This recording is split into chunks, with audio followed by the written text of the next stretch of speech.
सैकड़ों वर्षों के संघर्ष के बाद श्री अयोध्या जी में राम जन्मभूमि में जिस तरह से निर्माण होकर के 22 जनवरी को भगवान की प्राण प्रतिष्ठा की जा रही है, उसको लेकर पूरे विश्व में उत्साह का वातावरण है और उल्लास का वातावरण है।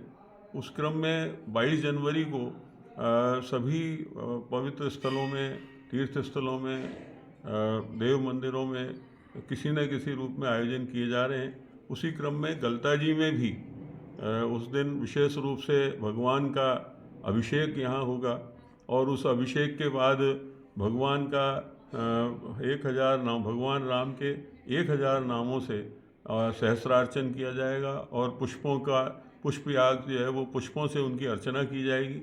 उसके साथ साथ यहाँ जो विद्यार्थी हैं उनके द्वारा भगवान राम के जितने भी स्वरूप हैं उनका यहाँ मंचन किया जाएगा। तो ये कार्यक्रम उस दिन यहाँ रहेगा। उसके साथ साथ यहाँ जो अयोध्या जी में भगवान का जो प्राण प्रतिष्ठा का आयोजन है उसका यहाँ डिस्प्ले करने के लिए, उसको यहाँ लोगों को दिखाने के लिए यहाँ उस तरह का टीवी वगैरह यहाँ लगाए जाएंगे ताकि लोग यहाँ दर्शन कर सकें और यहाँ से ही वो सीधा प्रसारण देख सकें।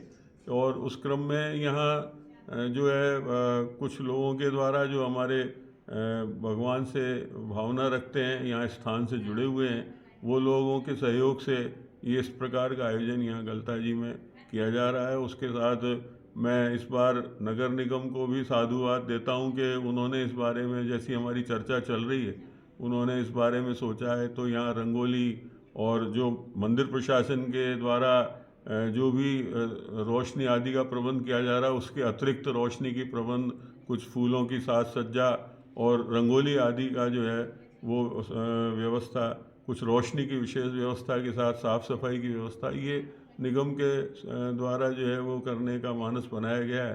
तो ये बड़ी प्रसन्नता और साधुवाद का विषय है।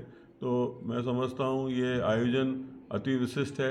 लोगों को अपने जितने भी महत्वपूर्ण स्थल हैं जिनमें वो भावना रखते हैं वहाँ उनको जा कर के करना चाहिए। और मैं जनता जनार्दन से विशेष रूप से अपील करना चाहूँगा कि उनको गलता जी में आकर के भगवान का दर्शन करना चाहिए और अपना मनोरथ पूर्ण करना चाहिए, क्योंकि ये भगवान राम का अति विशिष्ट स्थल है। जैसा साहित्यकारों ने भी लिखा है कि गलता वह स्थान है जहाँ राम बसते हैं। तो ये इस बात को समझना चाहिए कि तुलसीदास जी जैसे महापुरुष ने यहाँ आकर के अपना समय व्यतीत किया और यहाँ अपने उस रामचरितमानस के एक बड़े भाग की रचना यहाँ की। तो मैं समझता हूँ कि उन महापुरुषों ने जिस तरह से अनुभव किया है, जनता जनार्दन को यहाँ आकर के ज़रूर उसका लाभ लेना चाहिए।